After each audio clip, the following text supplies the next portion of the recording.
Boys, gentlemen, I'm a heterosexual man, and I'm here to play a video game, as the boys do. Alright, boys, welcome back to Phoenix Wright. Wrong. Not Phoenix Wright, Ryunosuke Naruhodo. Phoenix is so long gone, I feel like I've been playing this game for the last 200 years. We must be getting somewhat close to the end. We're going back to court today. Did I get a little bit pissy yesterday? Yes. Was it partially my fault? Yes. But was it also partially the game's fault? Yes. So, can I outsmart the video game today? We're only one way to find out. We're going to court for part 2 of the trial.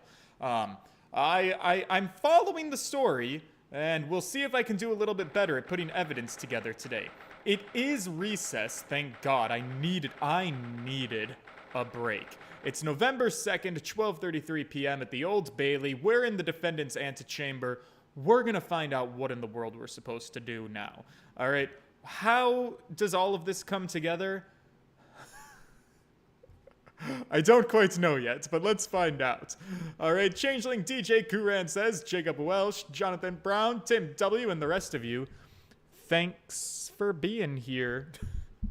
Oh, before we start, I do have to tell you guys, I also, after this video game really pissed me off with its incredibly flawed logic, I decided to calm down by watching a Netflix documentary. It's the one that's going viral on TikTok right now. It's called Unknown Number. If you don't want the very obvious spoiler, this is your spoiler warning to not listen.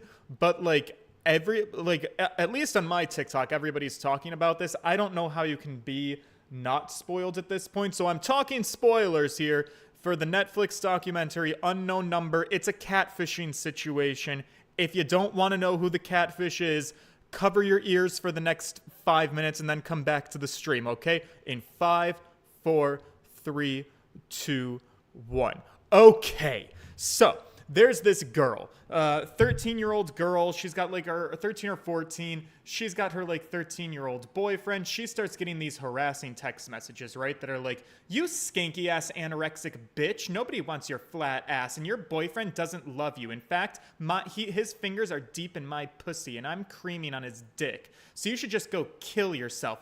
The vulgarity and the absurdness of these messages is wild. But you're like, okay, so she's being bullied. Somebody's doing this shit to her. And they have this whole investigation. The culprit, this is the spoiler, it's the girl's mom.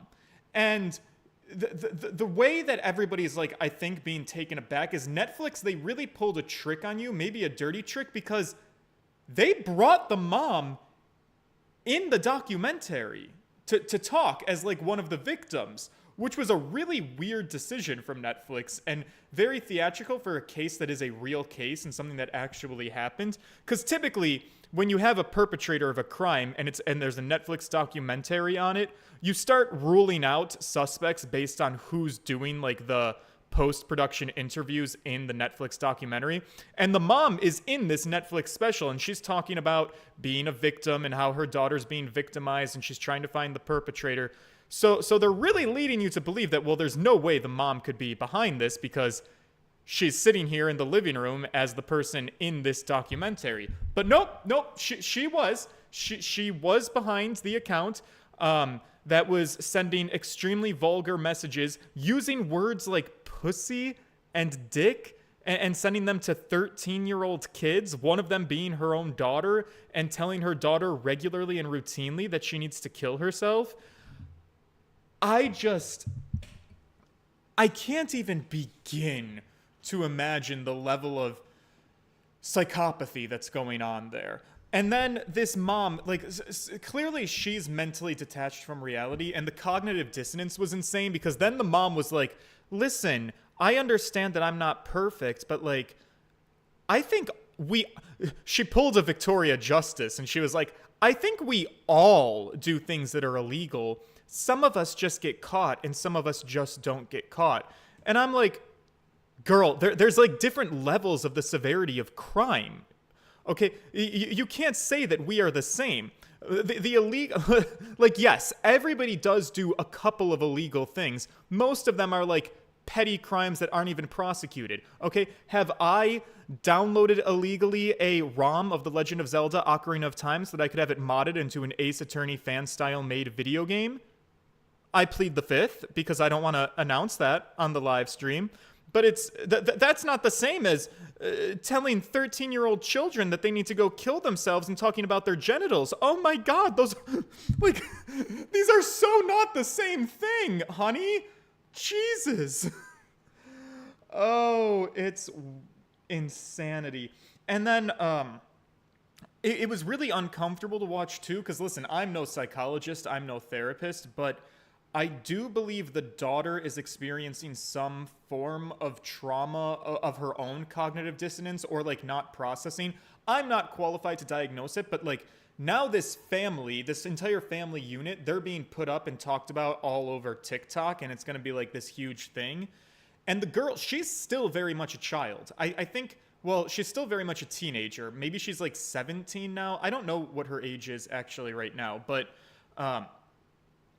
she is standing by her mom, and this has people wilded out, because like at the end of the documentary, she's like, yeah, no, I still love my mom, and like obviously what she did wasn't great, but like that's my mom and I love her. And a lot of people are taking that as like how could she stand by her mom after this? But I'm also like, but it is her mom, and like I think her mom is an abuser. Super unhealthy situation. She needs to be taken away from her daughter. Absolutely 1,000%. But like, I understand the complexities of whatever might be fucking up in the teenage girl's head with her mom, because you have to put yourself in that mindset. I have haters on the internet. I have people on chat forums that say I should kill myself, or that I should be raped, or that, you know, I'm so ugly and I have the most annoying voice in the world. If I were to find out that like one of those extraordinarily hateful accounts was my mother harassing me on the internet, and then you'd also have to subtract my age, because I'm also like an adult man in his 30s, but you rewind me to like when I was maybe 14 years old or 15 years old, and like at the most insecure time point in our lives, because let's face it, teenagers are inherently insecure. It's a very, very awkward time. I remember being there. It's very, very different experiencing hate like that when you're a teenager versus when you're an adult. I feel like that really would fuck with your head. And how do you even process that if it's like from your own parents, the person who you're supposed to trust the most in the world? Like, how do you even resonate with that? Or how do you come to a real conclusion? So I don't know if there's like a level of denialism that's going on there, but it was a crazy watch. The point is, it didn't make me feel more relaxed. So mission failed, but we're here now. I just wanted to share that with you because this is how I usually start my live streams. I waste about 10 minutes of your lives telling you about something mundane that I did in my own life, because that's kind of like hanging out, like if we were friends. But we're not friends. Well, we are, but like we're internet friends. Don't get it twisted. Don't go parasocial on me. We're not like in real life besties, but we're internet friends. So I will share appropriate internet jargon with you. That's what I do best. All right, let's get started here. Mostly I'm just blowing off having to go back into court. Shape from 2023 was good. I don't know what that is. Oh, there you are, Otto. Hi, Gina. Huh, what kept you, my dear fellow? Hi, Mr. Sholmes. And Gina. You sure about what you said in there? That the boss, you know, actually died the day before? It's pretty hard to swallow. Yes, I was shocked by the revelation too, Gina. As was I. Possibly more shocked than the both of you. It's not a competition here, Mr. Sholmes. But I was more shocked than all of you put together. Mostly because I was getting my dick handed to me. This is the autopsy report in question, is it? Yes. It's strange that there's no time of death noted. I suppose there's a simple explanation, or perhaps maybe it was a deliberate omission. Oh dear, if it was deliberate, it puts me in mind of the last case that we worked on. And Dr. Scythe. Yeah, it's real hard to get an honest coroner these days. I know. Anyway, it seems that on the day before, Lord Von Zieks discovered his body, Inspector Gregson was investigating the Red-Headed League, so maybe something happened with them. Maxwell, hello. Come to think of it, you had trouble with those League men too, didn't you, Mr. Sholmes? You were taken in by their trick. Ha! No! Naturally. I wasn't taken in, as you put it. My sleuth-hound interest was merely piqued slightly by the rare scent of a weekly 4-pound income. Jesus, oh my god. Right, okay. And that scent masked the underlying scent of deception, I suppose. The two criminals in question are the pair that we saw being arrested yesterday, aren't they? In Mr. Sholmes' suite, I mean. That's right, Souls. And it was me who took them in. Thanks to a tip-off by a good law-abiding citizen. Indeed. Yours truly. Yeah, Gina, what do you know about good law-abiding citizens? Maybe you should try to be one for once in your life. Wait, how old is Gina? Am I the bully? Am I the person in their 30s that's constantly harassing a teenager? It's different because I'm not catfishing. I do it right to her face. So it's better. So it's going to be that pair in the witness stand next, is it? Something doesn't quite make sense to me, though. The day before Inspector Gregson was found, you hadn't had trouble with the Red-Headed League yet, had you? Why would the inspector have been investigating them? Well, the likely explanation would be that Gregson's own sleuth-hound interest was piqued by the rare scent of weekly 4-pound income. Don't tar him with the same brush as you, Sholmes! Yeah, right. Well, then there's the whole issue of Inspector Gregson being investigated by Lord Von Zieks for some reason. The Reaper, the Red-Headed League, Inspector Gregson, Lord Von Zieks. And Kazuma, let's not forget. It's really turning into a fucking pile of shit here in the courtroom. There's too much. I feel as though he knew that we'd arrive at this point somehow. Gosh! I think you're right. What's he really trying to achieve here today? What's his goal? What's his endgame? He trusts me, that's what I know. All the answers will soon be revealed. Observe the time, my dear fellow. This recess will be over very shortly. Yeah, I guess you're right. Alright, well, let's get back to it, I guess. Kazuma was determined that he should be the one to prosecute this trial. And he was determined that I should take the defense. Just what is it that he's hoping to make me see? I don't know, but I should be a good boyfriend and trust his judgment, right, Maxwell? I think we're all investigating each other. I get the feeling we're a long way from the end of this trial yet. Unfortunately, I have the same feeling. Are you ready then, Miss Susato? Yes! Great. Alright, round 2, good luck. Has my credibility been restored a little bit? Have I gained any of it back? November 2nd, 1 o'clock p.m., the Old Bailey courtroom. Oh my god, Lord Von Zieks! This pose! In the name of Her Majesty the Queen, I hereby declare this court to be in session again. We resume the closed court hearing of Barak Von Zieks, here present who stands accused of murder. Now then, Prosecutor Asogi. My lord. Have you summoned the witnesses as requested? Yes, the 2 members of the Red-Headed League who planned and carried out the deception. They arrived not long ago from the local prison by police carriage. Ah, well, very good. Bailiff, usher the 2 men into the courtroom. Yes, sir. Oh, yeah, these... Oh, great, we made the round one eat Paschetti. These 2 men are currently being held by the police on suspicion of attempted extortion. You may omit your occupations, but state your names now for the court. Well, why do they get to omit their occupations? I am Fabien de Rousseau. Rousseau? Like the Rousseaus, the Wizards of Waverly Place? A descendant of the great de Rousseau family from Nice in France. Rassau? Guys, I don't know how to read French names. This is like Très bien all over again. All right. Okay. We got a chwink and a redhead. Wait a second. No, we have a... Wait. That's not... Shit. And my name is Peppino de Rossi. French and Italian. I'm the third son of the great Familia de Rossi, the landowners of Napoli. The two men first became acquainted at a boarding school for European nobility.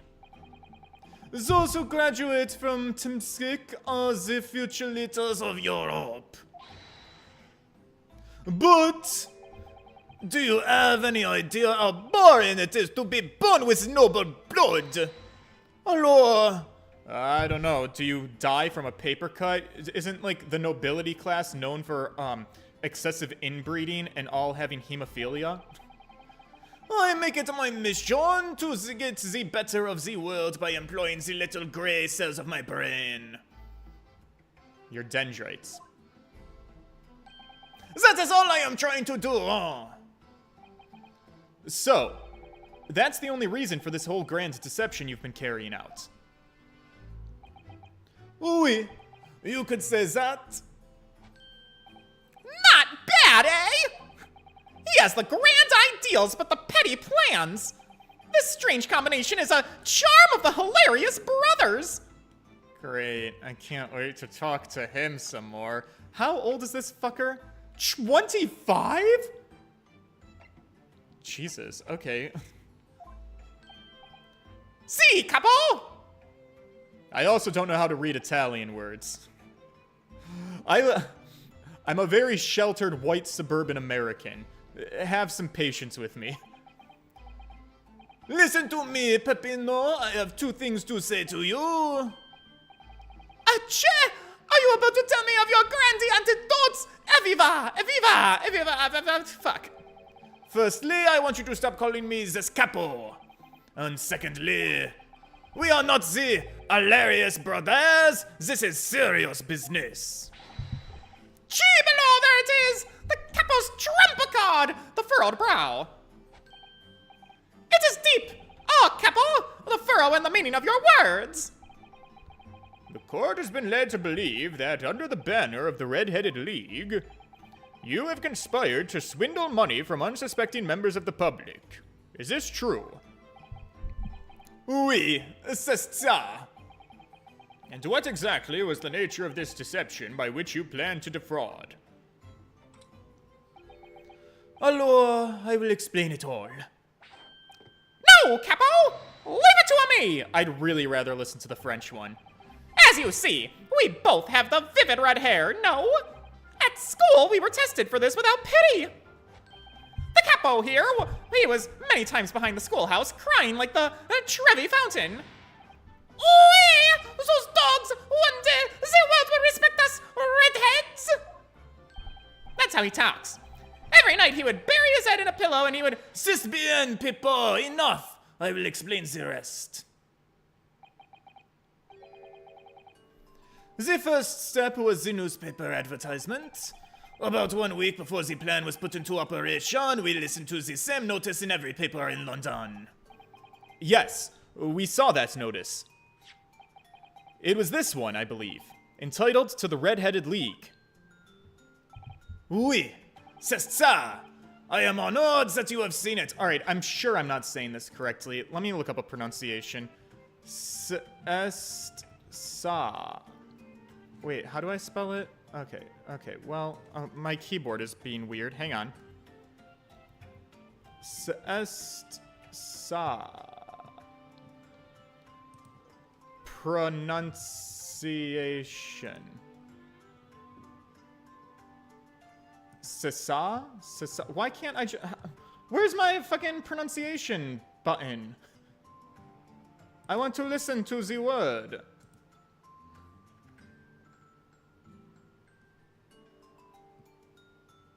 Why isn't it fucking doing anything? Excuse me? Oh my fucking Christ, I have to go to a fucking YouTube video to listen to this? Jesus Christ. Well, Google doesn't... For all the fuck they're investing in Google AI, I can't get a fucking Google answer. Ew! Oh, God! Ew! It's a fucking AR... Or, not AR. What's the fucking... the nail girls that... Oh. Sorry? Can you... Say sa. Great. I don't... That wasn't so difficult. I don't know why we had to waste 5 minutes on that. I don't know why Google couldn't have really helped out. Say sa. Okay. Oui, c'est ça. I am honored that you have seen it. It states that the only condition for joining the league is having flame-colored hair, colored, and that if you satisfy the interview panel and are admitted to the league, you could receive a weekly income of £4. On the date specified, red-headed hopefuls gathered in droves at a park specified in the advertisement, and from each person present, this pair took an application fee of 5 shillings. Oh, I see what the scam is. This is like, landlords who, take endless application fees for apartments that they don't even intend to rent. Real phenomenon, by the way. You gotta watch out for it. It's technically illegal, but it's one of those things that you have to catch and report. It's been done before. People will just take application fees even though there's no actual intention to ever fulfill the position, and it's just, well, give me money. And with the money to France, it was a plan most elegant, no? No, it was most dishonorable. But to be frank, I'm stunned anybody was foolish enough to be taken in by such an obvious trick. The park was described by one witness as choked with red-headed folk, like a coaster's orange barrow. Yeah, listen, people are gonna fall for scams.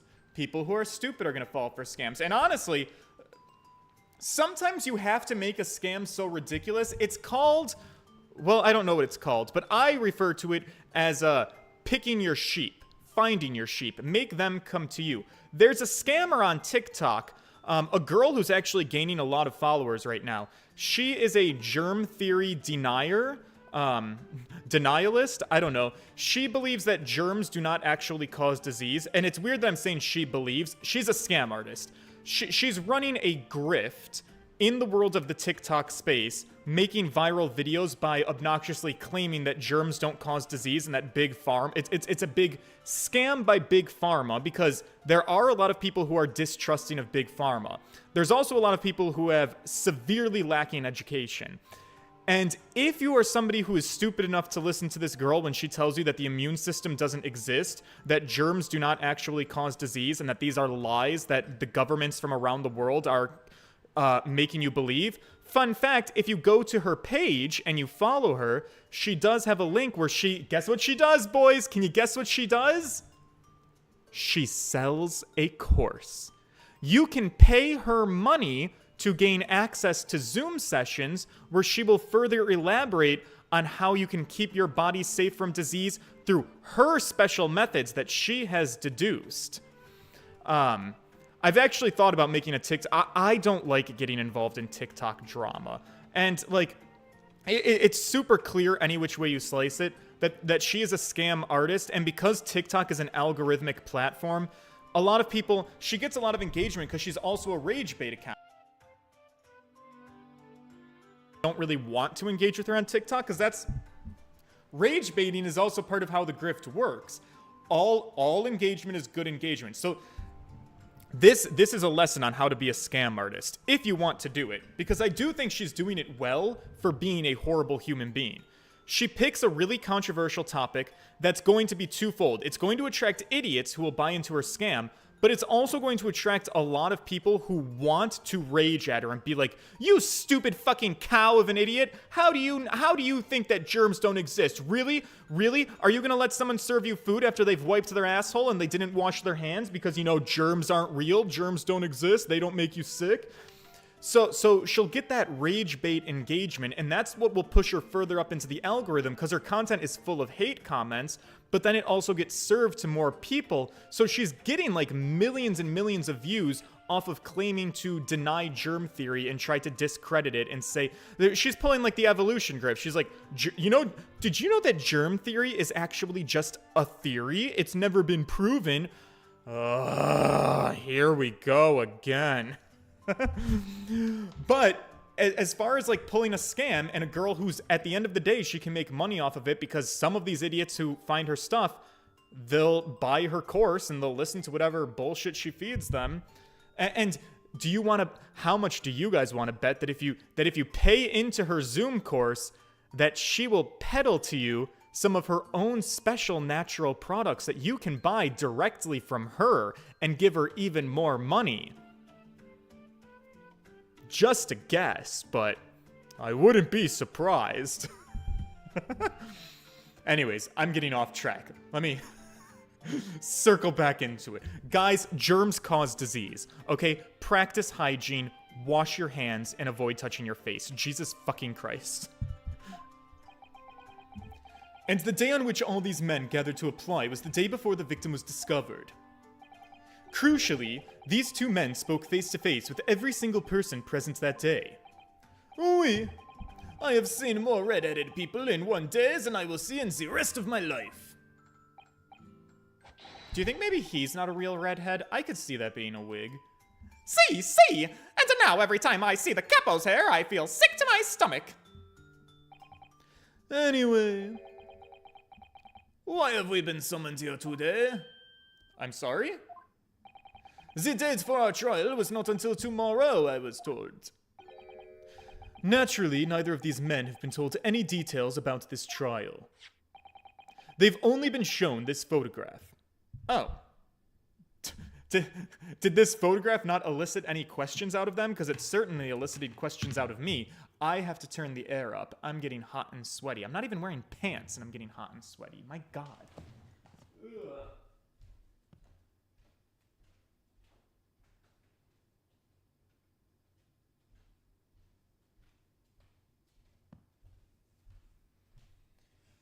It's all coming together, boys. Don't you worry.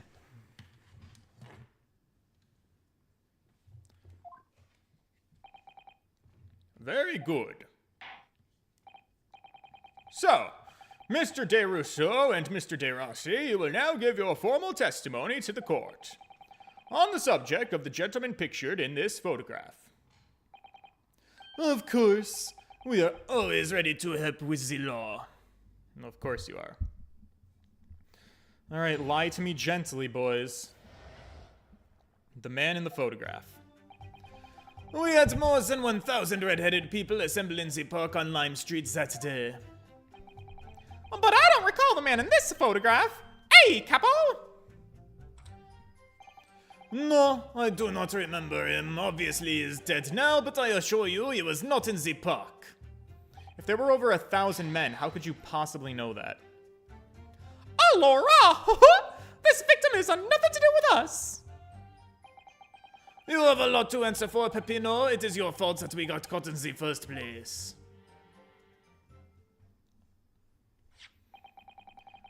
You've given sworn testimony that this man in the photograph was not present. Could you be certain of that? Oui. I am quite certain we did not interview this man. Nobody looking like this came to the park, I can promise. It must be noted that you've been arrested for a grand deception. However, accordingly, this court has little confidence in your assurances. Oof! With this attitude, we get nowhere. Oh! He's really a sulkin now. Are we mocking accents? This confidential document was obtained directly from Scotland Yard.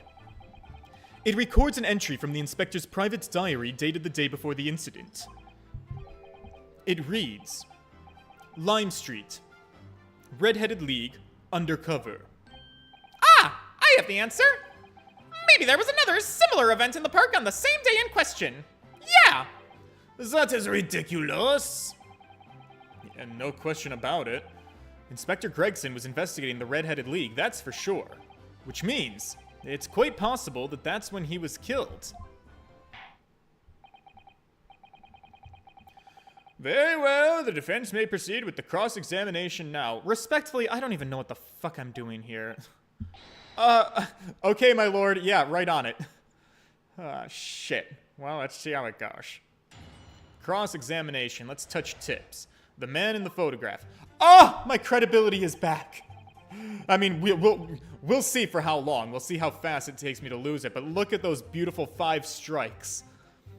All right, well, I guess I'll press everything, see if I can find anything to pick at. 1,000 people. That's a very big crowd. It was quite a spectacle. Redheads come from all over the capital. See! The capo here has the magnetismo animal. Huh? What? Nobody else could attract so many people. If I could be born again, I would be the capo. All those people wanted was the money, Peppino, the £4 per week. Are you suggesting that you spoke personally with all 1,000 applicants? Oui, that we did, because every one of them paid us 5 shillings. That's 5,000 shillings. We take out their names, and we take out their money, and we take out their address as well. Then I tell them we take us some days to let them know by a post. A finito, maybe 2 minutes a person. We start early in the morning, and we stop late in the night. 2 minutes a person times 1,000 people is still 1,000 minutes, and 1,000 minutes, well, how many hours is that? I used to do all my math by hands, but TikTok has really rotted my brain. So there's 60 minutes in an hour. That's 16 hours, nearing 17 hours. More than 16 and a half. That's like 16 hours and 45 minutes, give or take. Okay? Bullshit. No way you did a 16-hour endeavor in that park. So you earned 5,000 shillings in one day? That's a small fortune. Who'd have thought there were 1,000 such gullible redheads in London to start with? 2,000 minutes? Oh, then double that time. If it's 2,000 minutes, then that's 32 hours. 33 hours. That's crazy. One of whom was a great detective with chemically altered hair. But I don't recall the man in this photograph. Hey, capo! That's more hours than there are in a day. It's literally impossible. Alright, how can you be so sure? He doesn't look even a little bit familiar? Nope! I don't think so. And this is a wig, eh? Was he trying to trick us? I don't like the people who are trying to trick the other people who are trying to trick those people. Right, God forbid you con a con artist. If between them they interviewed 1,000 people with red hair, it would be unreasonable to expect them to remember every face. Although there are 2 of them. So if they both split and did interviews separately, then it's 1,000 minutes per person. Those 2,000 minutes could be combined, and so it could still be done in a 16 to 17 hour day. If they never took any breaks and never went to the bathroom and never ate food. They are video game characters, so I guess that's plausible. No, senor! I may be small, but my memory is very large. I never forget a thing. In my opinion, I do think this man was in the park. I do not think this man was in the park. But he's not going to give the court a definite answer, it seems. Plausible deniability. Hey, Capo, you didn't see a man like this, huh? No, I don't remember him, and obviously he is dead now, but I assure you he was not in the park. But according to what you've said, you spoke with 1,000 or more people that day. Oui, that is true. My eyes were burning by the end of the day.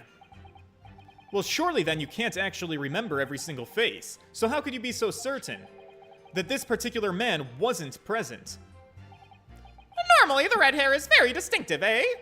But not when you have 1,000 redheads crowding around, and then it's just an eyesore. But if there was some other information you could give us, then maybe we could recall. Some other information? That is not the line, Peppino.